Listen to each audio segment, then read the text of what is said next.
My vision presents a win-win opportunity for both sides, a realistic two-state solution that resolves the risk of Palestinian statehood to Israel's security. After a 2-year wait for Donald Trump's Middle East plan, the so-called deal of the century, one promised to finally resolve the Israel-Palestine conflict. We now know what's in it. It's been in the works since 2017, led by Donald Trump's own son-in-law and senior advisor Jared Kushner.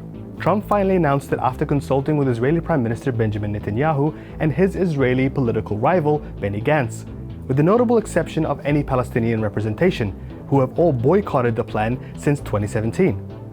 So, what exactly is in this plan? Well, most importantly and controversially, Trump's plan seems to accept Israeli calls to annex large parts of the Jordan Valley in the West Bank, as well as accept the majority of its settlements in East Jerusalem, the West Bank, and the Golan Heights. To be clear, these areas are currently under Israeli military occupation, and any construction or settlements built there are in violation of international law. The very heart of the land of Israel, where our patriarchs prayed, our prophets preached, and our kings ruled, has been outrageously branded as illegally occupied territory. Well, today, Mr. President, you are puncturing this big lie.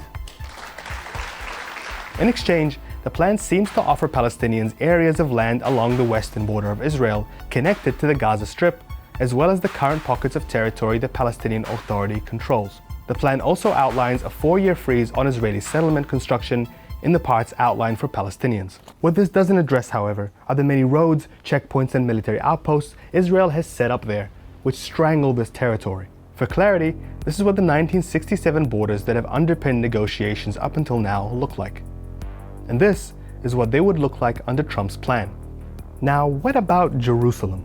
Under this vision, Jerusalem will remain Israel's undivided, very important, undivided capital. Under this plan, all parts of East Jerusalem that sit behind Israel's separation barrier would be recognized as part of Israel's undivided capital. This includes large parts of the city where most Palestinians live, as well as the Old City and the holy sites. What's left, the areas to the east and north of the barrier, would become the capital under a future Palestinian state. Now, in terms of the issue of a two-state solution, Palestinians will have to agree to recognizing Israel under its new borders and as a Jewish state. They will have to disarm completely, as well as remove Hamas from power in Gaza and agree to Israeli security oversight on its territories until a future point in time that's deemed ripe for withdrawal. Then, and only then, will a Palestinian state be established, and only then will Palestinians receive the full $50 billion of investment promised to them by the US.